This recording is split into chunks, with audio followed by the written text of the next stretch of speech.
সামনে 21 পল্লী অধিবাসী বৃন্দদের শ্যামা পূজা। রাহুল জানার উদ্যোগে মুখ্য সচিব এসে প্রদীপ জ্বালিয়ে শঙ্খধ্বনি ও উলু দিয়ে মণ্ডপের ফিতে কাটলেন। শ্রীতমা ভট্টাচার্য ও দিব্যেন্দু বিশ্বাস ও সহ ক্লাব সদস্যরা একত্রিত হয়ে পূজার শুভারম্ভ শুভ সূচনা করলেন। বাংলা সিরিয়ালের জনপ্রতিনিধি দাঁড়িয়ে এখান থেকে মানুষকে বিভিন্ন বার্তা দিতে শোনা গেল। পাশাপাশি দেখা গেল তিনি মায়ের ভক্তিতে মায়ের কাছে চোখের অশ্রু দিয়ে মাকে জিজ্ঞাসা করছেন, মা তুমি কি চাইছো? কোনো কিছু কি ভুল ত্রুটি করেছি আমরা, নাকি আমরা কোনো ভুল করে ফেলেছি? মাগো আমরা তোমারই তো সন্তান, যদিও বা ভুল করে থাকি মার্জনা করো, ক্ষমা করো, নিজের কাছে আঁকলে রেখো। মোহনবাগানের প্রাক্তন ফুটবলার উপস্থিত ছিলেন। পাশাপাশি তাদের বরণ করে নিল পাইকপাড়ার 21 পল্লী। তাদের উদ্বোধন সূচির পর ছিল সাংস্কৃতিক অনুষ্ঠান। তাদের পাড়ার সমস্ত মানুষের এই কটা দিন আনন্দ উৎসবে মেতে উঠেছে তারা। বিস্তারিত দেখে নেব ডেলি আনন্দবার্তা নিউজের পর্দায়। মা কালী শক্তির দেবী, সাহসের দেবী, এবং সব থেকে বড় কথা হচ্ছে সমাজের বুকে দাঁড়িয়ে এখন মা কালী হওয়া খুব জরুরি। তো তিনি আসছেন, আর তার আরাধনায় এখন গোটা পৃথিবীবাসী জেগে উঠবে, এবং তার আরাধনা সবসময় হওয়া উচিত, সবসময় হয়। দীপাবলি বলে তো আলোর রোশনাই, চারিদিকে আলো ঝলমল করুক, মা সকলের মঙ্গল করুক, সকলকে রক্ষা করুক এবং সাহস দিক, শক্তি দিক, যাতে তারা নিজেদেরকে রক্ষা করতে পারে। তুমি কি বলবে? বলেছে সেটাই বলবো যে মা আসছে এই সময় আমাদের সবাইকে যেভাবে আমরা প্রতি বছর মায়ের আরাধনায় থাকি, আমরা সেটাকেই আমরা আরো ভালো করে যাতে করা যায় সেটা। এখানে আমরা রাহুলের আমন্ত্রণে এসেছি, কিন্তু আমি ছোট থেকে চিনি, মানে অনেক ছোট। ওর মা যেদিন মারা গেছে সেদিনও আমি এসেছিলাম এই বাড়ি, তখন ও একদম ছোট। ও অনেক বড় মনমান সাপোর্টার, তখন আমি মনমানেই খেলতাম। তো তখন থেকে ওর সাথে আমার পরিচয়, ভালো লাগলো ওর ওখানে এসে, খুবই ভালো।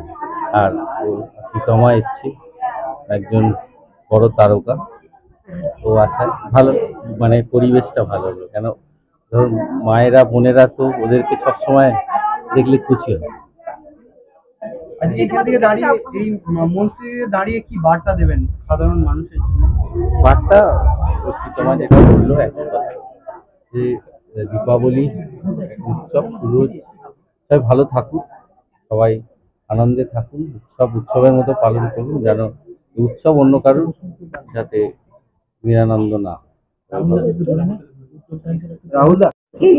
মায়ের কৃপায় পুজো হচ্ছে, এর বাইরে কোনো বলার নেই। স্বনামধন্য মানুষ আমার সাথে এসছে, দিব্যুদার সাথে আমার ছোট থেকে রিলেশন। তারপর শ্রীতমা এসছে, আমাদের দলের একজন সভানেত্রী প্লাস অভিনেত্রী, বন্ধুর মতো এসছেন।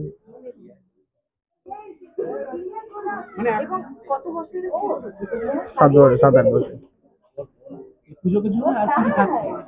কালকে আছে আরো অনেক আর্টিস্ট, সারেগামা সিঙ্গার আছে।